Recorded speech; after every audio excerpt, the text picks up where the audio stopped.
Hello दोस्तों, मेरा नाम परवीन तोमर। आप सभी के अपने YouTube channel Mahatma ji education में आप सभी का स्वागत करता हूं। दोस्तों, आज की हमारी क्लास नंबर 2 होने वाली है और काफ़ी इम्पोर्टेंट क्लास है आज की भी। ठीक है, क्लास नंबर 2 है आज की। वेरी इम्पोर्टेंट क्लास है क्योंकि इस क्लास में आपको जैसे कि पता होगा, हमने पिछली क्लास से ही अपना सिलेबस शुरू कर दिया है। ठीक है, तो क्लास नंबर 2 में भी सिलेबस की बातचीत होगी और पेपर में आए हुए क्वेश्चन भी डिस्कस होंगे। ठीक है, तो चलिए बिना टाइम वेस्ट किए हम मुद्दे की बात पे स्टार्ट करते हैं। चैप्टर का नाम आपको पता ही होगा, हेलो एल्केन हमारा चैप्टर चल रहा है। चलिए दोस्तों, तो मैंने आपको हेलो एल्केन के बनाने की बहुत सारी विधि आपको बता दी थी कि हेलो एल्केन को हम किस प्रकार बना सकते हैं। आज हम बनाने वाले हैं दोस्तों एल्कोहल के द्वारा हेलो एल्केन का निर्माण, यानी एल्कोहल के द्वारा हेलो एल्केन का निर्माण किस प्रकार हो सकता है। आज वो बातचीत हम करने वाले हैं दोस्तों, है ना। उस बात को समझने वाले हैं। तो सबसे पहला हमारा पॉइंट होगा हैलोजन अम्लों की क्रिया द्वारा। ठीक है, हैलोजन अम्लों की क्रिया द्वारा हेलो एल्केन का निर्माण हम कैसे कर सकते हैं वो समझने की कोशिश करते हैं दोस्तों। देखो, ये आपका क्या है, ये आपका अम्ल है। क्या देखो, मैंने आपको एक चीज़ बताई, अगर आपको याद हो, इसको मैं आर ओ एच भी तो लिख सकता हूँ क्योंकि मैंने आपको बता रखा है आर आर का मान सी एच थ्री हो सकता है, C H three C H two हो सकता है ना। तो इस वजह से मैं इसको आर लिख सकता हूँ। इसकी रिएक्शन किसके साथ करानी मुझे, इसकी अम्ल के साथ में करानी है।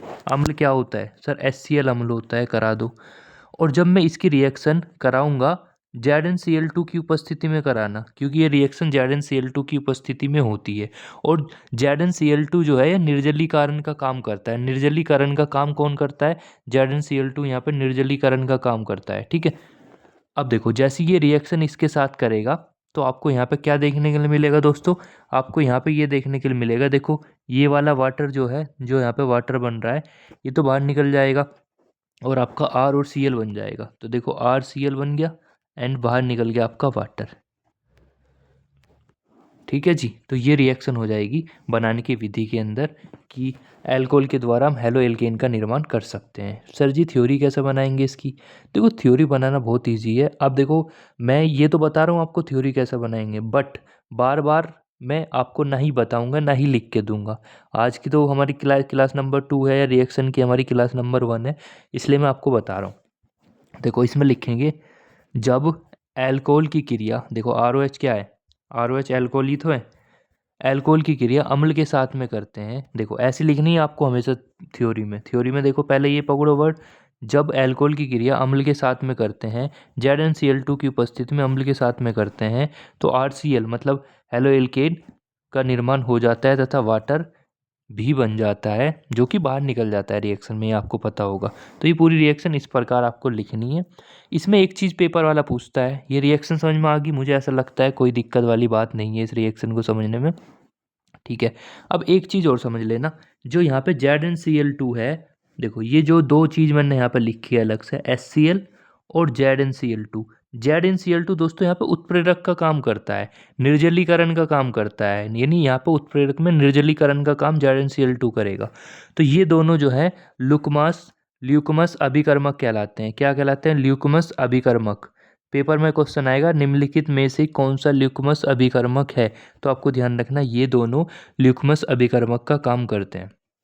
बिल्कुल डन है भाई साहब बात। सर जी थ्योरी एक बार बता देते, ठीक है जी। थ्योरी कैसे लिखनी है मैं आपको बता दे रहा हूँ कि थ्योरी कैसे लिखेंगे। देखो जी भाई साहब, वही सब चीज़, मतलब थ्योरी ऐसे नहीं कि अलग से पेड़ पे से निकाल के लेकर आऊँगा मैं, थ्योरी में वही तो लिखेंगे। देखो यहाँ पर HCl और ZnCl2 जो है लुकास अभिकर्मक का काम करते हैं, लुकास अभिकर्मक, और निर्जलीकरण होती है। ZnCl2 का काम होता है अभिक्रिया को निर्जलीकरण करने का। ठीक है, और ये मैंने बता ही दिया क्या होता है। और ZnCl2 उत्प्रेरक का काम भी करता है, आपको पता है। ठीक है, और ये बंध तोड़ने में भी हेल्प करता है ZnCl2। जैसे मान लो बंध बना हुआ है, जैसे मान लो डबल बॉन्ड बना हुआ है, किसी के बीच में सिंगल या ट्रिपल बॉन्ड बना हुआ है, तो इसको तोड़ने का भी काम ZnCl2 करता है। इस वजह से हम इसको उत्प्रेरक के रूप में यूज करते हैं। तो ये मैंने आपको बता दिया। देखो एक चीज़ और ध्यान रखना प्यारे दोस्तों, क्योंकि यहाँ से अब क्वेश्चन बनने वाला है, मैं आपको बता देता हूँ। जैसे आपकी रिएक्शन हुई, जैसे मैंने आपको अभी बताई थी, देखो यहीं से बता देता हूँ। जैसे मैंने आपको रिएक्शन बताई, चलो एक सेकंड में इसको हाईलाइट करता हूँ थोड़ा। ठीक है, मैं इसको हाईलाइट करके बताने की कोशिश करूँगा। जैसे कि देखो, जैसे कि अगर मैं इस थोड़ी सी रिएक्शन को हाईलाइट करता हूँ, ये वाली रिएक्शन की बात कर रहा हूँ मैं, इस वाली की। तो इस वाली रिएक्शन की जैसी मैं बात करता हूँ प्यारे भाई, तो इसमें तुम्हें एक चीज़ देखने को मिलेगी। ये तो हमारा एल्कोहल था सर, हाँ जी, ये HCl था, ठीक है। ये उत्प्रेरक था, हाँ जी, ठीक है सर। अब जैसे ही यहाँ पे वाटर निकला सर जी, निकल गया वाटर। वाटर निकलने के बाद यहाँ पे हमारा RCl बन गया। और ये RCl जो है ना, RCl, ये अवक्षेप अवक्षेप की तरह नीचे बैठ जाता है तली में। अवक्षेप क्या होता है सर? अवक्षेप का मतलब होता है जो, जैसे मान लो कोई परखनली है हमारे पास। सर जी कैसे बताओ ना एक बार, देखो, जैसे मान लो मेरे पास ये टेस्ट ट्यूब है, ठीक है जी सर, ये हमारी टेस्ट ट्यूब है, परखनली है। अब परखनली में जैसे मेरा ये वाला सॉल्यूशन है अल्कोहल वाला, है ना, इसमें मैंने मान लिया अल्कोहल वाला सॉल्यूशन है, मान लो, ठीक है। और जैसे ही मैं उसमें उसमें HCl डालता हूँ, उसमें HCl डालता हूँ, तो देखो अल्कोहल है, उसमें HCl डाला, तो आपको पता है नीचे की तरफ कौन बैठ जाएगा? RCl। आर की वैल्यू कुछ भी हो सकती है, जैसे कि मैं आपको बताता हुआ आ रहा हूँ ना। आर का मान मैं CH3 भी ले सकता हूँ, आर का मान CH3 CH2 भी ले सकता हूँ। तो यहाँ पे जो नीचे की तरफ बैठ जाता है, देखो मैं इसको ब्लैक कलर से बनाने की कोशिश करता हूँ, एक सेकेंड। तो यहाँ पे जो नीचे की तरफ बैठता है, ये जो नीचे की तरफ बैठता है, इसको ही हम बोलते हैं अवक्षेप। अवक्षेप बोलते हैं दोस्तों, इसको क्या बोलते हैं? अवक्षेप। इसकी खास बात क्या होती है? ये हमेशा तली में नीचे की तरफ जाकर बैठेगा, समझ रहे हो? हमेशा तली में नीचे की तरफ अवक्षेप। तो अवक्षेप का काम यही होगा, नीचे की तरफ बैठना। देखो एक चीज़ और बता देता हूँ। अगर कभी कभी कभी भी अगर मैं तीर ऊपर की तरफ लगा रहा हूँ, तो समझ लेना वहाँ से कुछ ना कुछ निकल रहा है, गैस निकल रही है। अगर मैं अपने तीर को नीचे की तरफ लगा रहा हूँ, तो इसका मतलब सिंपल यही होता है कि भैया नीचे की तरफ कुछ बैठ रहा है। तो यहाँ पे अवक्षेप होता है जो नीचे की तरफ बैठता है इस वाली रिएक्शन में। समझ में आ रही है बात? ठीक है जी। अब एक चीज़ और ध्यान रखना, अल्कोहल के 3 प्रकार होते हैं, आपने पढ़ा होगा या नहीं पढ़ा होगा तो मैं बता देता हूँ। अल्कोहल के हमारे 3 प्रकार होते हैं। सर जी कौन कौन से 3 प्रकार होते हैं? चलो जी मैं बताने की कोशिश करता हूँ 3 प्रकार कौन कौन से होते हैं भाई साहब। देखो, पहला प्रकार होता है 1 डिग्री अल्कोहल, ठीक है। कौन सा होता है सर? पहला होता है आपका 1 डिग्री अल्कोहल। 1 डिग्री क्या होता है? 1 डिग्री अल्कोहल। फिर होता है आपका 2 डिग्री अल्कोहल। एक होता है आपका 3 डिग्री अल्कोहल। सर डिफरेंस क्या होता है 1 डिग्री, 2 डिग्री और 3 डिग्री में? देखो, अगर कार्बन परमाणु आपका एक दूसरे कार्बन परमाणु के साथ जुड़ा हुआ है, मतलब एक एक कार्बन परमाणु के साथ ही जुड़ा हुआ है, तो 1 डिग्री होगा। अगर 2 कार्बन परमाणु के साथ जुड़ा हुआ है तो 2 डिग्री होगा। अगर 3 कार्बन परमाणु के साथ जुड़ा हुआ है, यहाँ पे और भी कुछ हो सकता है, मैं अभी ये बता रहा हूँ। मान लो यहाँ पे भी कार्बन परमाणु है, यहाँ पे भी कार्बन परमाणु है, यहाँ पे भी कार्बन, यहाँ पे भी कार्बन, यहाँ पे भी एक कार्बन। तो अगर एक कार्बन परमाणु से जुड़ा हुआ है तो 1 डिग्री अल्कोहल कहलाएगा। अगर 2 से जुड़ा हुआ है तो 2 डिग्री कहलाएगा। अगर 3 से जुड़ा हुआ है तो 3 डिग्री अल्कोहल कहलाएगा। आएगी बात समझ में? ये बात समझ में आई? बताओ हाँ जी या नहीं, नहीं आई? ठीक है जी सर, ये बात हमारी समझ में आ गई कि 1 डिग्री अल्कोहल, 2 डिग्री। सर ये आपने मुझे लग रहा पिछली क्लास में भी बताया था, पिछली से पिछली क्लास में, मुझे भी ऐसे ही लगता है भाई साहब। ठीक है, तो ये मुझे ऐसा लगता है तुम्हारी ये समझ में आ गया होगा जो मैं यहाँ पे समझाने की कोशिश कर रहा हूँ। 1 डिग्री, 2 डिग्री, 3 डिग्री क्या होता है। अच्छा, अगर मैं तुमसे एक क्वेश्चन पूछता हूँ, थोड़ा ध्यान से जवाब देना है इस क्वेश्चन का। अगर मैं तुमसे एक सवाल पूछता हूँ कि मेरे पास 3 परख नली है, एक सेकंड। अगर मैं तुमसे सवाल पूछने की कोशिश करता हूँ, एक सेकंड। अगर मैं तुमसे सवाल पूछने की कोशिश करता हूँ कि भाई मेरे पास 3 परख नली है, एक परख नली ये रही, एक परख नली ये रही, है ना, एक परख नली ये रही। ये पेपर में आ रखा है, NCERT का सवाल है। 3 परख नली है मेरे पास, 3 परख नली है मेरे पास, उसमें मैं कुछ मिलाना चाहता हूँ। जैसे मान लो मैं 3 डिग्री अल्कोहल मिलाना चाहता हूँ, मैं 2 डिग्री अल्कोहल मिलाना चाहता हूँ, मैं 1 डिग्री अल्कोहल मिलाना चाहता हूँ। तो क्वेश्चन ये बनता है कि भैया ये बताओ कि अगर मान लो मैंने इसमें 3 डिग्री अल्कोहल डाल दिया, तो हमें कैसे पता चलेगा 3 डिग्री अल्कोहल डल रहा है या नहीं। मान लो इसमें हमने 2 डिग्री अल्कोहल डाल दिया, तो हमें कैसे पता चलेगा 2 डिग्री डल रहा है या 3 डिग्री डल रहा। अगर मान लो इसमें हमने 1 डिग्री अल्कोहल डाल दिया, तो हमें कैसे पता चलेगा। देखो, अगर मैं आपको बताने की कोशिश करता हूँ छोटी सी बात, छोटी सी बात क्या, अगर मान लो मैं ये वाली परखनली लेके आता हूँ, इसमें मैंने 3 डिग्री अल्कोहल डाल दिया, मान लो ये डाल दिया मैंने, ये एक्सपेरिमेंट वाली बात है एकदम, पर मुझे ऐसा लगता है आपको समझ में आ जाएगी। मैंने अगर इस परखनली में 3D अल्कोहल डाल दिया, 3 डिग्री अल्कोहल, यानी तृतीयक अल्कोहल अगर मैं इस वाली प्रश्नाली में डाल देता हूँ तो यहाँ पे जो है ना अवक्षेप जो बनता है, जैसे कि मैं आपको बताता हुआ आ रहा हूँ स्टार्टिंग से ही, यानी इस लेक्चर के स्टार्टिंग से ही, यहाँ पे नीचे की तरफ अवक्षेप बनना शुरू हो जाएगा। यहाँ पे नीचे की तरफ प्रश्नाली में नीचे की तरफ अवक्षेप बनना शुरू हो जाएगा अगर वो बहुत ज़्यादा तीव्र गति से बन रहा है। मतलब एकदम हमने अल्कोहल डाला, देखो एकदम अल्कोहल डाला 3 डिग्री अल्कोहल और नीचे की तरफ एकदम उसका अवक्षेप बन गया, तो इसका मतलब ये 3 डिग्री अल्कोहल होगा। सर आप कैसे समझ में आएंगी, मतलब बताओ नहीं को। तो भैया मैं ये कहना की कोशिश कर रहा हूँ, अगर तुम परख नली में 3 डिग्री अल्कोहल को डालते हो तो यहाँ पे एकदम आपको अवक्षेप मिल जाएगा तुरंत के तुरंत। अच्छा सर अगर मान लो 2 डिग्री अल्कोहल डाल लेंगे फिर हमें कैसे पता चलेगा। देखो अगर आप 2 डिग्री अल्कोहल डाल रहे हो तो सिंपल तरीका ये है, 2 डिग्री अल्कोहल से हमें ये समझ में आएगा कि इसके अवक्षेप को बनने में समय लगता है लगभग 5 से 10 मिनट। सर जी आपको कैसे पता, भाई प्रैक्टिकली बातें हैं, ठीक है, ये स्कूल में प्रैक्टिकल में समझाई जाती है, ठीक है, कि अगर हम इसमें 2 डिग्री अल्कोहल डालते हैं तो इसका अवक्षेप अवक्षेप पता है ना, नीचे परत जमने को में लगेंगे 5 से 10 मिनट। सर जी अगर मान लो 3 डिग्री, सॉरी 1 डिग्री अल्कोहल अगर हम डाल रहे हैं फिर क्या होगा।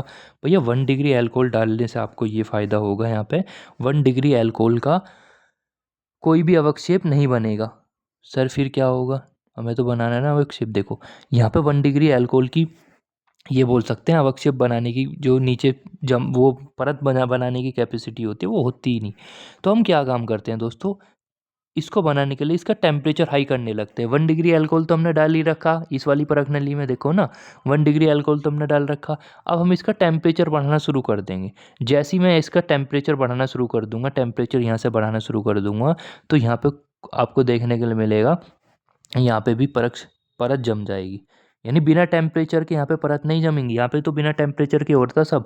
तो आपको 100 बात की एक बात क्या ध्यान रखनी है कि 3 डिग्री अल्कोहल में अवक्षेप परत तुरंत बन जाती है, 2 डिग्री अल्कोहल में 5 से 10 मिनट बाद बनती है, जबकि 1 डिग्री अल्कोहल में अवक्षेप परत नहीं बनती है। अगर बनाना है तो टेम्परेचर हाई करते रहो तो एक टाइम ऐसा आएगा कि आपकी अवक्षेप परत बन जाएगी मेरे दोस्त।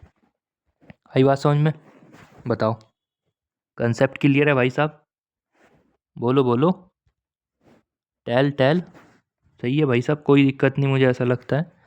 चलिए जी ये चीज़ मैंने आपको बताई दी। चलो अब इस पे मैं आता हूँ, जो मैंने आपको कंसेप्ट बताया वही देखो मैंने कंसेप्ट बना के लिख दिया। देखो मेरे जीवन का उद्देश्य यही होता है कि आपको रट्टा मारना ना पड़े। देखो कंसेप्ट बना के मैंने लिख दिया कि अल्कोहल की क्रियाशीलता जो होती है 3 डिग्री अल्कोहल की ज़्यादा होती है, 2 की कम होती है और 1 की सबसे कम होती है। जैसे एक सवाल भी बना के मैंने आपको दे दिया, 1 डिग्री 2 डिग्री 3 डिग्री अल्कोहल में विभेद कीजिए, मतलब अंतर स्पष्ट करो। दूसरा क्वेश्चन भी बना के दे दिया, 3 परखना ली है, एक उसमें 1 डिग्री 2 डिग्री और 3 डिग्री अल्कोहल है, पता लगेगा कि परखनली में कौन से डिग्री का अल्कोहल है। लगा सकते हो भाई साहब, हाँ जी बताओ, क्या तुम पता लगा सकते हो या नहीं।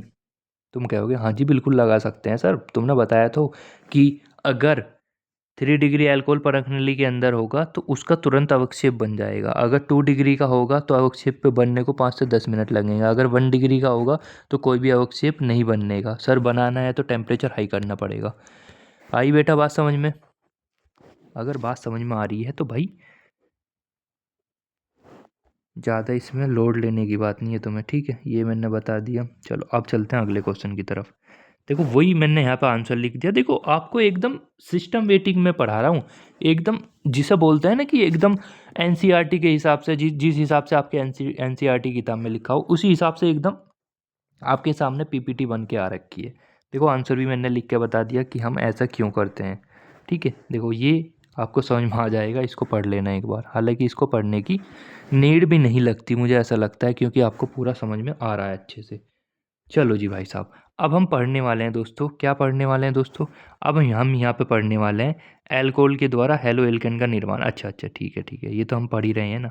अब मैं यहाँ पे आपको 2 चीज़ पढ़ाने वाला हूँ दोस्तों, जिसमें से पहली चीज़ है आपकी कौन सी, पहली चीज़ है आपकी PCl3 के साथ में रिएक्शन। किसके साथ में रिएक्शन सर जी, PCl3 के साथ में रिएक्शन। अब ध्यान से समझते चलना जो मैं समझाने की कोशिश करूँगा। PCl3 के साथ में PCl5 के साथ भी करेंगे, पहले मैं आपको करके दिखा रहा हूँ किसके साथ में, सबसे पहले मैं करके दिखा देता हूँ जी आपको PCl3 के साथ में, ठीक है। किसकी रिएक्शन कर रहे हैं सर? अल्कोहल की रिएक्शन। क्योंकि क्यों कर रहे हैं सर? क्योंकि अल्कोहल की रिएक्शन करने से ये फ़ायदा होगा, हमारा हेलो एल्केन का निर्माण हो जाएगा। अभी हमारे जीवन का उद्देश्य क्या है? हेलो एल्केन का निर्माण करना। सर इनके रासायनिक गुणधर्म कब पढ़ेंगे? भाई साहब पहले इनका निर्माण करने की विधि तो समझ लें अच्छे से। देखो यहाँ पे मेरा टारगेट वो नहीं है कि 2 विधि आपको बनाने की बता दी, इनको ये पेपर में लिख के आ जाना। भाई पेपर वाला बहुत चंटा आदमी है, वो इनके अंदर से क्वेश्चन पूछता है। आ रही है बात समझ में? ठीक है जी। अब देखो इसकी रिएक्शन जैसी मैं ROH के साथ में करूँगा, जैसी मैं इसकी रिएक्शन ROH के साथ में करूँगा तो आपको क्या देखने के लिए मिलेगा? देखो सर जी हमें ऐसा महसूस होता है, मैंने पूछा हाँ जी बताओ क्या महसूस होता है? सर जी हमें ऐसा महसूस होता है कि अगर मैं इसके 3 अणु ले लेता हूँ, 3 अणु लेने से क्या फ़ायदा बनेगा? सर 3 अणु लेने से मतलब ये फ़ायदा होगा कि R और Cl बन जाएँगे 3 मात्रा में। देखो RCl बन जाएगा। सर RCl का मतलब क्या होता है? बताओ? सर RCl का मतलब होता है, देखो ये तो आपका हो जाएगा, R तो आपको पता है ना किसके अंदर आता है? Cl आपका क्लोरो हो जाएगा। यानी ये कहीं न कहीं एल्केन का निर्माण ही करेगा, है ना? देखो अब बट इसको करने का तरीका सर कुछ और बताओ ना कैसे कर सकते हैं? देखो मैं इसका दूसरा तरीका बताऊँगा आपको करने का, जो आपको मुझे लगता है आसान पड़ेगा। देखो जैसे मान लो ये ROH है, ROH लिख दिया सबसे पहले। उसके बाद आप एक काम करो, मेरी बात अगर मानते हो तो फ़ायदे में रहोगे। क्या काम करो सर? आप एक काम करो P, ठीक है सर, Cl3 को आप ऐसे ब्रेक कर लो, Cl Cl Cl। इससे फिर क्या फ़ायदा होगा सर? इससे आपको ये फ़ायदा होगा, मान लो देखो यहाँ पे Cl तो 3 है ना, तो यहाँ पे इसके 3 अणु ले लो, ठीक है सर। अब देखो इससे फ़ायदा ये होगा मेरे दोस्त, ये देखो RCl एक साथ बन जाएगा, देखो बन गया, देखो ये 3RCl आपका डन हो गया। अब जो बचा उसको लिख दो सर, एक तो H3 बचा, हाँ जी ठीक है, P बचा, O3 बचा, देखो ये बन गया आपका उत्पाद। समझ में आई बात? सर जी हम तो वैसे ही करेंगे जैसे यहाँ पे हो रखी। ठीक है भाई वैसे कर लो, तरीका भी तो होता है ना समझाने का। देखो मैंने यहाँ पे क्या काम करा, मेरे जीवन का उद्देश्य यहाँ पे R और Cl को अलग करना था, तभी तो आपका हेलो एल्केन का निर्माण होगा। तो मैंने वही करा, जो बचा वो बाहर निकाल दिया। ठीक है, मुझे ऐसा लगता है इसमें कोई दिक्कत नहीं होगी। देखो अब तुम कहोगे सर यहाँ पे PCl3 है, देखो इसकी रिएक्शन आप PBr3 के साथ में भी करा सकते हो। आप इसकी रिएक्शन मतलब इसके स्थान पर Br3 भी ले सकते हो, इसके स्थान पर I3 भी ले सकते हो, ये दोनों के साथ में रिएक्शन कर लेता है। पर रिएक्शन करने के लिए जो है ना, इसमें बहुत सारे हमें वो करने पड़ते हैं, लाल फास्फोरस करने लगाना पड़ता है, मतलब बहुत सारी चीज़ें इसको, क्योंकि इसको बनाने के लिए तुरंत अभिक्रिया होनी चाहिए, है ना? तो इसलिए हम इसमें Cl3 का ही हमने इसमें प्रयोग करा है बनाने में। हालाँकि इसका भी प्रयोग हम कर सकते हैं। देखो मैंने वही कंसेप्ट बना के नीचे लिख रखा है। देखो कंसेप्ट बना के मैंने क्या लिख रखा कि PBr3 और PI3 से अभिक्रिया कराई जा सकती है। ऐसा नहीं कि नहीं करा सकते, परंतु इन ये जो होते हैं अस्थायी होते हैं, इनको तुरंत बनाकर प्रयोग में लेना होता है। आई बात समझ में? तुरंत बनाया एकदम उसको प्रयोग में लेना पड़ेगा। इस वजह से मैं इसकी अभिक्रिया मैंने Cl3 के साथ ही कराई है। PCl3 कराने को हम करा सकते हैं। अब तुम कहोगे सर अगर हमें स्पेशल इनकी ही वो करानी हो फिर क्या काम करेंगे? फिर आपकी एक आगे चल के अभी चैप्टर जब हम थोड़ा सा आगे बढ़ेंगे ना, तो इसमें आपकी नेम रिएक्शन निकल के आ जाएगी, जो पर्टिकुलर यही रिएक्शन कर रही होगी, मतलब इनके साथ ही रिएक्शन कर रही होगी। ठीक है सर, अगर मुझे अभी मान लो अभी इनकी रिएक्शन करानी है, फिर आपको लाल फास्फोरस का यूज़ करना पड़ेगा। सर वो क्या होता है? देखो बताता हूँ, एक सेकेंड वेट। ये देखो, ये देखो मैंने यहाँ पे बता दिया। ठीक है भाई साहब, देखो यहाँ पे मैंने बता दिया जो मैं बताने की कोशिश कर रहा था। देखो Br2 के साथ में लाल फास्फोरस का यूज़ कर लेना तो आपका PBr3 बन जाएगा। ऐसे यहाँ पे भी लाल फास्फोरस का यूज़ कर लेना I2 के साथ में, तो आपका ये भी बन जाएगा। ठीक है, तो यहाँ पे मतलब बहुत ज़्यादा हमें प्रॉब्लम देखने की मिलती है। पहले लाल लाल फास्फोरस की हेल्प से ये बनाओ, फिर उसकी रिएक्शन करो, तो ये बहुत ज़्यादा कॉम्प्लिकेटेड होती है रिएक्शन। तो इसलिए हम क्या काम करते हैं, इसको हम अलग से पढ़ते हैं। समझ में आए? यानी PCl3 की तो हम अभी पढ़ लेंगे, जो मैं आपको पढ़ा दिया वो तो होगी डन। बट ये जो होती है PBr3 PI3, इनकी रिएक्शन हम अलग से पढ़ते हैं, जो कि नेम रिएक्शन के अंदर आती है। सर नेम रिएक्शन क्या होती है? नेम रिएक्शन का मतलब होता है आ, क्या बोलते हैं हिंदी में, नाम अभिक्रियाएं। ठीक है, मतलब जिसमें नाम होता है ना, जैसे मान लो बहुत सारी नेम रिएक्शन है, जैसे कि स्वार्ट्स अभिक्रिया है ना, और भी बहुत सारी अभिक्रिया है, जैसे कि अभी आज हम पढ़ेंगे, टेंशन मत लो। ठीक है, एक सेकंड वेट।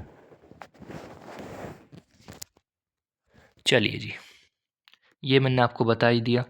अब एसईएम PCl5 से भी अभिक्रिया करा सकते हैं। सर PCl5 से कराना, देखो जीवन का उद्देश्य वही होना चाहिए कि हमें क्या बनाना है, सबसे पहले तो हमें वही क्लियर होना चाहिए। देखो सबसे पहले तो हमें वही समझ में आना चाहिए। देखो मैं यहाँ पे लिखता हूँ ROH, ये हमारा ROH एल्कोहल है, एल्कोहल की तो करा रहे हैं इतनी देर से हम। किसके साथ करानी है, PCl5, किसके साथ, PCl5, PCl5। ठीक है सर, बना लो। देखो PCl5 के साथ में करानी है, तो ये लिख लो PCl5। अब देखो इसको मैं कैसे करने की कोशिश करूँगा। मैं क्या काम कर लेता हूँ, सबसे पहले R और Cl, RCl बना लेता हूँ। हाँ जी सर, बन गया। फिर क्या काम करना है सर, उसके बाद देखो आप यहाँ पे P बच रहा है, हाँ जी सर P लिखो। फिर उसके बाद O लिखो, ठीक है सर। फिर यहाँ पे Cl3 बच रहा, वो लिख दो, ठीक है। और यहाँ पे H बच रहा है, H के साथ में Cl को बाहर निकाल दो। ठीक है भाई साहब, तो ये आपकी रिएक्शन हो जाएगी कंप्लीट। देखो मैंने यहाँ पे लिख के बता दी कि कैसे कैसे हम इस रिएक्शन को कर सकते हैं, कैसे कैसे इस रिएक्शन को हम कर सकते हैं। सर दूसरा तरीका बताओ ना कुछ। देखो एक चीज़ बताओ, क्या मैं इसको ऐसे भी तो लिख सकता हूँ, ROH, ठीक है सर। अब इसकी रिएक्शन करानी मुझे PCl5 के साथ में, किसके साथ में, PCl5। तो सिंपल एक तरीके से ऐसा लिख लो P, ठीक है। इसको ऐसे डिवाइड हम कर सकते हैं, Cl, Cl, Cl, Cl, एक और ले लेते हैं Cl। अब देखो ध्यान से समझना, जो मैं यहाँ पे समझाने की कोशिश कर रहा हूँ। अब यहाँ पे क्या होगा दोस्तों, ये RCl तो बाहर निकल जाएगा। देखो ये आपका RCl तो बन चुका है, तैयार हो चुका है, क्योंकि हमारे जीवन का उद्देश्य RCl ही तो बनाना है। ठीक है सर। अब एक चीज़ आपको देखने के लिए मिलेगी, यहाँ से आपका HCl, देखो ये HCl आपका बन जाएगा, यहाँ पे HCl भी बन गया। ठीक है सर, अब जो बचा उसको लिख दो बस। समझे दया या नहीं समझे, जो बचा उसको लिख दो। क्या बचा सर, एक तो आपका P बचा, P लिखो, फिर उसके बाद O लिखो, फिर Cl3। बताओ ये वाला ज़्यादा बेस्ट लगा, ये या ये वाला, कैसा। मुझे ऐसा महसूस होता है कि हमेशा रिएक्शन को ऐसा तोड़ के करने में फ़ायदा होता है। ठीक है, तोड़ के जो है ना, अंडरस्टैंड हम अच्छे से समझ पाते हैं कि रिएक्शन में क्या हो रहा है। सर एक चीज़ तो बता दो ना, इसकी थ्योरी नहीं लिखनी क्या, आपने तो लिख के दी नहीं। भाई साहब थ्योरी लिखनी है, कैसे लिखोगे, मैंने बता दिया था अभी थोड़ी देर पहले, याद है नहीं। हाँ जी सर याद तो आ रहा है, मैंने क्या बताया था, बताना जरा। मैंने बताया था जब, यहाँ पे लिख लेना, जब जो बच्चे नोट्स नहीं बना रहे हैं तो रिक्वेस्ट है भाई, फ़ायदा क्या है यार इतनी मेहनत करने का। मैं तुम्हारे लिए अलग अलग कंटेंट निकाल के लेकर आ रहा हूँ, है ना। यहाँ किताबें पढ़ पढ़ के हम मर गए, तुम नोट लिखने में भी यार, बताओ ऐसे कैसे काम चलेगा दया। देखो जब, यहाँ पे लिखेंगे जब ROH की अभिक्रिया, लिख लेना, जब ROH की अभिक्रिया, जब ROH की अभिक्रिया, जब ROH की अभिक्रिया PCl5 के साथ करते हैं। सर PCl5 का नाम क्या होता है, इसका नाम होता है फास्फोरस पेंटाक्लोराइड। देखो P का मतलब फास्फोरस, 5 का मतलब पेंटा, Cl का मतलब क्लोराइड। सर PCl3 का नाम भी नहीं बताया, उसका नाम था फास्फोरस ट्राइक्लोराइड। ठीक है, तो जब ROH की अभिक्रिया PCl5 के साथ करते हैं, के साथ करते हैं, के साथ करते हैं, के साथ करते हैं, तो के साथ करते हैं तो RCl, RCl प्राप्त हो जाता है।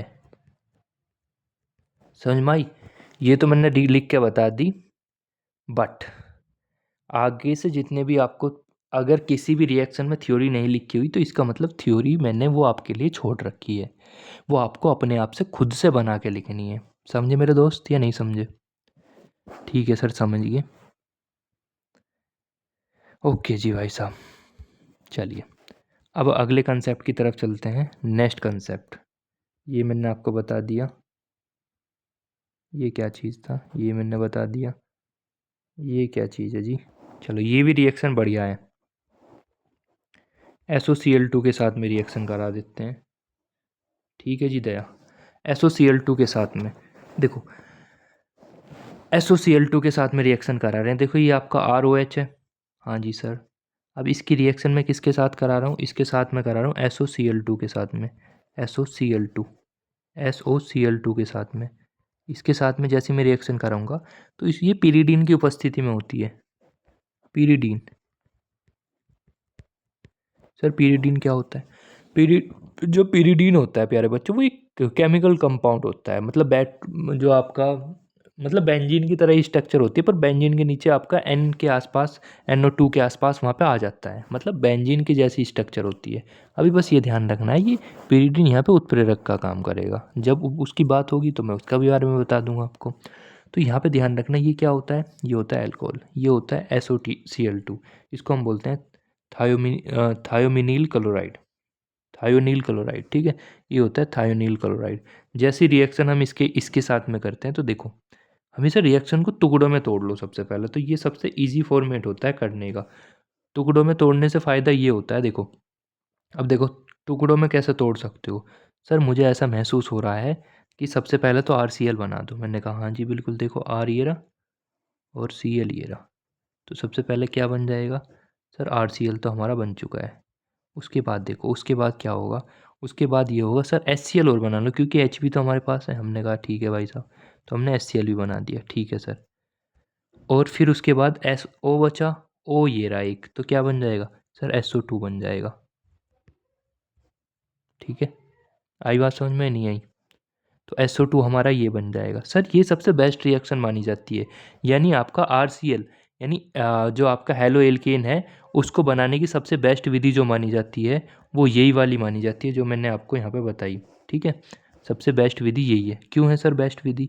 क्योंकि देखो इस विधि का फ़ायदा ये है, मतलब अगर हम इस प्रकार से हेलो एल्केन का निर्माण कर रहे हैं तो उसमें फ़ायदा ये होगा, ये भी आपकी गैस है, ये भी बाहर निकल जाएगी। SO2 भी आपकी गैस है, ये भी बाहर निकल जाएगी। तो यहाँ पे जो है, यहाँ पे उत्पाद आपका यही बन जाएगा। सर जो हम ऊपर पढ़ रहे थे उसमें क्या लॉस था? देखो वहाँ पे भी उत्प्रेरक बन रहे थे, बट वहाँ पे उत्प्रेरक गैस में नहीं बन रहे थे। वहाँ पे देखो एक जैसे एक उत्प्रेरक वहाँ पे ये बना, ऐसे ये बना, ऐसे ये बना। तो इनको हमें एक बहुत ज़्यादा विधि होती है प्रभाजी आसवन द्वारा या स्तंभ प्रभाजी आसवन द्वारा, उससे हमें इसको अलग करना पड़ता है। तो वहाँ पे एक काम हमारा बढ़ जाता है। यहाँ पे जब ऑलरेडी गैस है ये बाहर निकल रही है तो देखो काम आसान हो गया। डायरेक्ट आपका RCl आपको प्राप्त हो जाएगा, क्योंकि गैस तो बाहर निकल जाएगी। इसका मतलब ये हुआ मेरे दोस्त, इसका मतलब ये हुआ कि RCl यानी हेलो एल्केन को बनाने की सबसे बेस्ट विधि जो है वो यही वाली होती है जो मैंने आपको ये बताई। ठीक है, तो यही मैंने आपको बता रखा है। देखो जब आप इसको पढ़ोगे तो आपको महसूस हो जाएगा। इसको डार्जन अभिक्रिया भी कहते हैं। ठीक है, ध्यान रखना, इस अभिक्रिया को हम क्या कहते हैं? इस अभिक्रिया को हम डार्जन अभिक्रिया भी कहते हैं। ध्यान रखना, पेपर में अगर क्वेश्चन आ जाएगा ना कि डार्जन अभिक्रिया आप बताइए, डार्जन अभिक्रिया को परिभाषित कीजिए। देखो यही तो नाम रिएक्शन हो जाएगी। देखो डार्जन अभिक्रिया नेम रिएक्शन है, तो इसका मतलब डार्जन अभिक्रिया के बारे में बताइए। तो आपको ये बताना पड़ेगा जो मैंने आपको ये बताया। समझे या नहीं समझे? और सबसे बेस्ट विधि यही मानी जाती है। क्यों मानी जाती है? अगर मान लो सवाल आ गया कि डार्जन अभिक्रिया सबसे बेस्ट विधि मानी जाती है, क्यों? बताओ क्यों मानी जाती है सबसे बेस्ट? तो तुम्हारा आंसर होना चाहिए कि सर जो इसमें उत्पाद प्राप्त होते हैं वो HCl और SO2 प्राप्त होते हैं जो कि गैस है, अर्थात इनको प्रभाजी आसवन विधि से अलग करने की कोई ज़रूरत नहीं होती। अर्थात हम कह सकते हैं, देखो मेरे वर्ड पे ज़्यादा ध्यान दिया करो, मैं लिखता कम हूँ, मैं बोलता ज़्यादा हूँ। ठीक है, तो इसका मतलब हमें प्रभाजी आसवन की विधि की ज़रूरत ही नहीं पड़ेगी। तो इसका मतलब सिंपल है कि हमारा एक जो हमारा सिंपल मेथड है वो हमारा और भी ज़्यादा आसान हो जाएगा। चलिए ये बात समझ में आ गई सभी बच्चे की। ठीक है भाई साहब, आगे चलते हैं। ये वेरी इंपॉर्टेंट रिएक्शन है जो मैं आपको यहाँ पे पढ़ाने वाला हूँ। ठीक है जी भाई साहब, चलो अब अगली रिएक्शन है हमारी हैलोजन विनिमय। देखो हैलोजन विनिमय का मतलब है हैलोजन का आदान प्रदान। विनिमय का मतलब क्या होता है? जैसे मान लो, यहाँ पर Cl है, यहाँ पे मान लो I है, यहाँ पे मान लो मैं कुछ भी ले रहा हूँ। अभी एलिमेंट मैंने ये मान लिया गोला, ये एलिमेंट मैंने यहाँ पे गोला मान लिया। तो इस अभिक्रिया में, हैलोजन विनिमय अभिक्रिया में क्या होता है, ये वाला जो आपका आई वाला बंदा है, देखो ये जो आपका आई वाला बंदा है ये तो यहाँ आ जाएगा और सी एल वाला बंदा यहाँ हो जाएगा। देखो यहाँ पे किसका आदान प्रदान हो रहा है, ये देखो आई क्या है, हैलोजन है सर, सी एल क्या है सर, ये भी हैलोजन है। तो इसका मतलब जब हैलोजन का आदान प्रदान होता है, इस वजह से इसको हैलोजन विनिमय अभिक्रिया कहते हैं। आई बात समझ में? नहीं, पहले तो ये समझो कि ये इसको हैलोजन विनिमय अभिक्रिया क्यों कहते हैं, क्योंकि यहाँ पे हैलोजनों का आदान प्रदान होता है, ठीक है, इस वजह से कहते हैं। ये दो प्रकार से हम इस रिएक्शन को कर सकते हैं।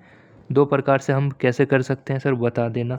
देखो दो प्रकार से हम इसको कर सकते हैं, दो प्रकार से, एक तो फिंकेल्स्टीन अभिक्रिया के द्वारा, एक आपका स्पार्ट अभिक्रिया के द्वारा, ठीक है। तो ये दो प्रकार की रिएक्शन होती है, एक तो फिंकेल्स्टीन अभिक्रिया, एक स्पोर्ट अभिक्रिया, ठीक है। स्पार्ट अभिक्रिया, नाम थोड़े अजीब अजीब से होते हैं, है ना, पर भाई क्या करें, पढ़ना तो पड़ेगा। चलो, तो सबसे पहले हम किसकी बात कर लेते हैं दोस्तों, एक सेकेंड, दोनों को एक साथ ही पढ़ लेते हैं। एक सेकेंड जी भाई साहब, चलिए सबसे पहले हम बात कर लेते हैं जी भाई साहब, किसके बारे में, सबसे पहले हम बात कर लेते हैं इसके बारे में, फिंकेल्स्टीन अभिक्रिया। देखो पहली बात तो ध्यान रखना, ये भी किसको बनाने की बेस्ट विधि मानी जाती है, ये भी आपको हेलो एल्केन के बनाने की बेस्ट विधि मानी जाती है। बेस्ट मतलब का ये है कि यहाँ पे आर आई प्राप्त हो जाएगा। आर आई का मतलब समझ रहे हो, आर का मतलब तो पता है, सी एच थ्री वैल्यू होती है, या C H three C H two रख सकते हैं। अब देखो, जो मैंने आपको अभी पिछली विधि पर बढ़ाई थी, उसमें मैंने कहा था कि अगर आपको आयोडीन या ब्रोमो को अलग करना है तो उसमें लाल फास्फोरस मिलाना पड़ेगा, ठीक है, फिर वो तुरंत अभिक्रिया करानी पड़ेगी, मैंने बताया था। बट इसलिए मैंने कहा था कि इनको हम अलग से पढ़ते हैं, जिनका नेम रिएक्शन कहते हैं। तो यही नेम रिएक्शन है, पहली नेम रिएक्शन फिंकेल्स्टीन अभिक्रिया। इस अभिक्रिया में क्या होता है, क्योंकि हमें क्या बनाना है, हमें देखो, तो हम क्या काम करते हैं, एक सेकेंड,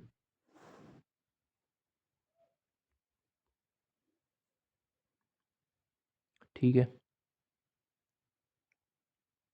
देखो ये क्लोरो, क्लोरो या ब्रोमो एल्केन हो सकता है, क्लोरो ब्लोरो एल्केन की जब अभिक्रिया हम NaI के साथ में करते हैं, ठीक है, वो भी एसीटोन की उपस्थिति में होती है, ध्यान रखना किसकी उपस्थिति में होती है, एसीटोन की उपस्थिति में। और जैसे हम इस अभिक्रिया को एसीटोन की उपस्थिति में कराते हैं तो सिंपल है।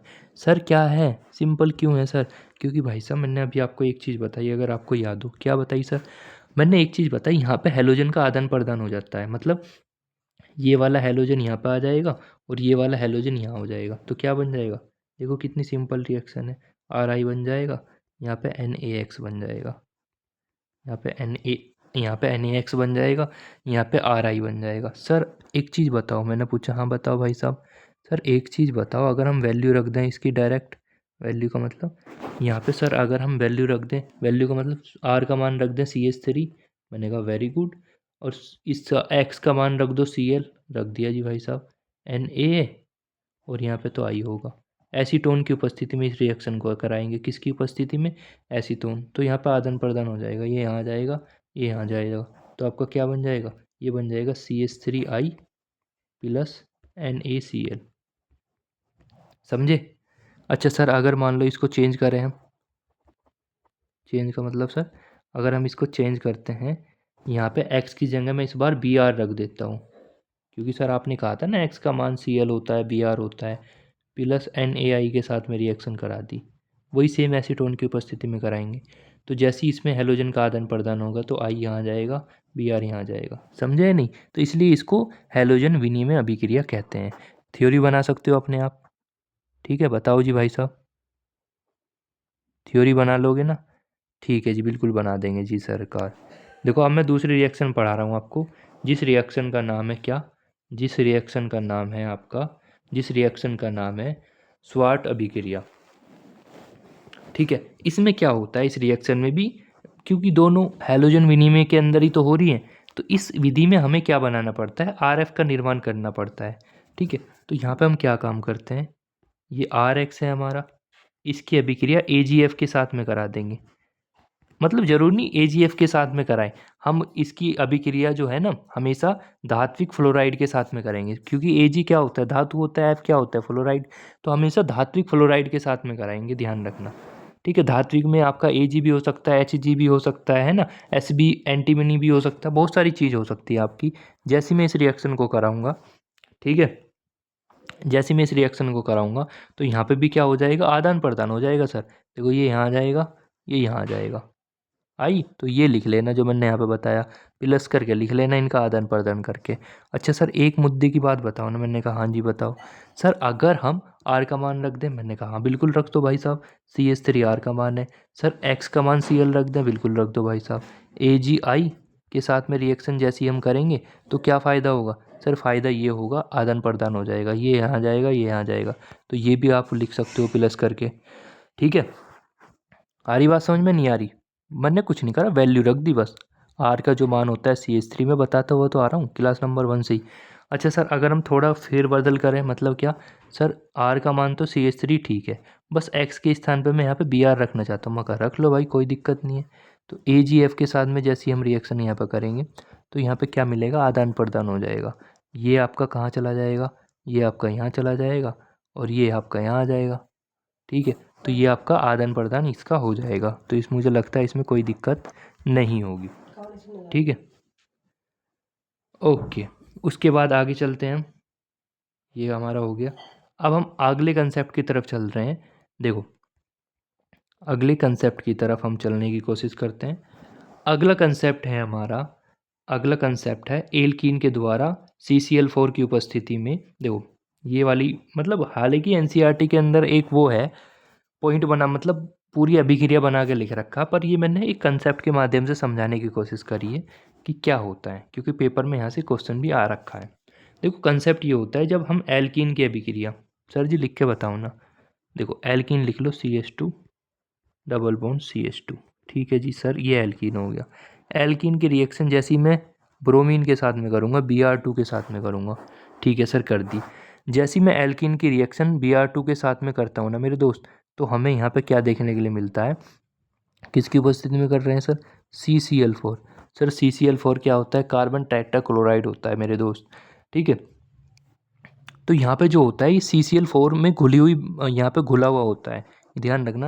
यानी जो आपका Br2 होता है, Br2 होता है वो CCl4 में घुला होता है और उसका रंग होता है लाल कलर का, ठीक है? यानी इसका मतलब ये हुआ मेरे दोस्त, इसका मतलब ये हुआ कि जो आपका Br2 है वो CCl4 के अंदर घुला हुआ होता है। घुली हुई ब्रोमीन होती है CCl4 के अंदर, जिसका कलर होता है एकदम लाल कलर। पर जैसी वो रिएक्शन करता है, जैसे ये रिएक्शन करेगा, देखो ये रिएक्शन करी, तो जैसे ये रिएक्शन करता है ना, तो रिएक्शन करने पे क्या होगा? देखो आपको पता है नहीं पता है बताओ? हाँ जी सर पता है।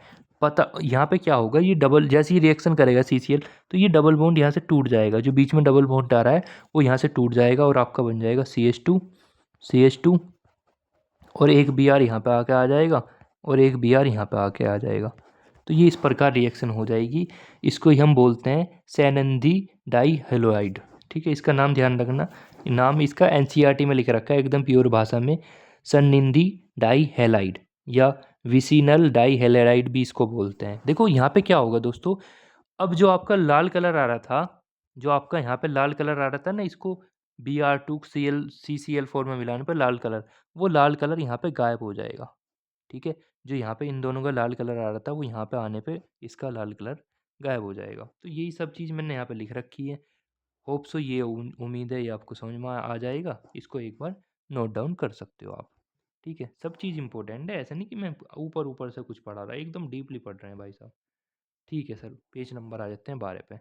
देखो अगला जो हमारा है, ये आपका रिएक्शन मैप है। रिएक्शन मैप क्या होता है सर? रिएक्शन मैप का मतलब होता है जो अभी तक हमने पढ़ा है, उसको एक ही मैप के माध्यम से मतलब मैप के माध्यम से सारी रिएक्शन यानी जो हैलो एल्केन के बनाने की सारी विधि हैं, वो मैप के अंदर सारी आ जाएगी। देखो, पहला मैंने आपको सबसे पहला पढ़ाया था अगर याद हो, याद है नहीं? सबसे पहले मैंने पढ़ाया था आपको एल्केन वाली। क्या पढ़ाया था? एल्केन वाली। तो एल्केन मैंने कहा था सूर्य के प्रकाश की उपस्थिति में करेंगे तो आपका हैलो एल्केन का निर्माण हो जाएगा। तो देखो ये पहली होगी। दूसरी मैंने आपको बताया था, अभी बताया हैलोजन विनिमय में, उसमें मैंने बताया 2 रिएक्शन होती है, दोनों नेम रिएक्शन होती है, एक एसीटोन की उपस्थिति में होती है, एक आपका नॉर्मल होती है, उससे भी हम हेलो एल्केन का निर्माण कर सकते हैं। फिर मैंने आपको एल्कीन वाली बताई अभी, है ना? ठीक है? एल्कीन में मैंने बताया जब एचबीआर के साथ में करता है डबल बॉन्ड वाला, तो मार्कोनिकोई का ये नियम यहाँ पे लगता है, तो एच वहाँ जाता है जहाँ पे एच की संख्या ज़्यादा होती है, बीआर वहाँ पे जाता है जहाँ पे एच की संख्या, अगर मान लो पेरोक्साइड की उपस्थिति में कर रहे हैं तो एंटी मार्कोनिक लो लगता है वहाँ पे, तो एच वहाँ जाता है जहाँ उसकी संख्या कम होती है, बीआर वहाँ जाता है जहाँ पे एच की संख्या ज़्यादा होती है। ये देखो, इसका फ़ायदा ये होता है, रिएक्शन मैप का फ़ायदा ये होता है कि आपको पूरा रिवीजन हो जाएगा। तो मैं ये आपसे ये दुआ मतलब यहाँ पे एक यहाँ पे वो करता हूँ कि भाई आप भी ऐसे ही बनाने की कोशिश करना, ठीक है? क्योंकि थोड़ी मेहनत करोगे तो भाई मुझे ऐसा महसूस होता है कि आपके नंबर फिर प्लस होने की कोशिश होगी। तो देखो, अल्कोहल से भी हम इसका निर्माण कर सकते हैं। तो देखो, सबसे पहले HCl और ZnCl2 की उपस्थिति में हम इसको ल्यूकास अभिकर्मक कहते हैं। तो ये अभिक्रिया होके हेलो एल्केन का निर्माण हो जाएगा। और मैंने यहाँ पे ये भी लिख दिया, 3 डिग्री ज़्यादा वो होगा क्रियाशीलता, फिर उसके बाद 2 फिर 1। फिर PCl3 के साथ में भी हम अगर अल्कोहल के रिएक्शन में PCl3 के साथ में करें तब भी बना सकते हैं, PCl5 के साथ में करें तब भी बना सकते हैं। फिर मैंने आपको डार्जन अभिक्रिया बताई कि SOCl2 के साथ में जैसे रिएक्शन करेंगे तो pyridine की उपस्थिति में तो डार्जन अभिक्रिया कहलाएगी और सबसे बेस्ट विधि यही मानी जाएगी। ठीक है? तो ये थी भाई साहब आज की हमारी क्लास। तो देखो, सबसे बढ़िया चीज़ मैंने आपको बताने की कोशिश करूँगा भाई, सबसे बढ़िया चीज़ तो यही है कि जो मैं आपको पढ़ा रहा हूँ, देखो, सबसे बेस्ट विधि यही है बनाने की बनाने की नहीं, मतलब पढ़ने की। सबसे बेस्ट तरीका यही है पढ़ाई करने का, जो मैं आपको डेली पढ़ा रहा हूँ, उस डेली चीज़ को पढ़ते रहो। अब ऐसा मत करना कि अपने ऊपर बोझ डाल लो, ठीक है? रन रेट अपना बढ़ने नहीं देना कि जो मैं डेली पढ़ा रहा हूँ उसको डेली, वरना भाई फिर फ़ायदा नहीं होगा, मुझे ऐसा महसूस होता है ना। तो फिर पढ़ाई करने का, मेरे पढ़ाने का कोई फ़ायदा नहीं होगा। डेली पढ़ोगे तो फ़ायदे में रहोगे, ठीक है? तो सबसे बेस्ट तरीका है डेली पढ़ते रहो, जो डेली पढ़ा रहा हूँ उसको डेली नोट करते रहो, डेली रिवीजन करते रहो एंड क्वेश्चन प्रैक्टिस भी करते रहो साथ के साथ, ठीक है? तो यही थी आज की आपकी क्लास। उम्मीद करता हूँ दोस्तों ये आपकी क्लास आज आपको पसंद आई होगी, ठीक है? तो थैंक यू फॉर धन्यवाद आप सभी का एंड तक देखने के लिए एंड लव यू सभी को। ध्यान रखना अपना।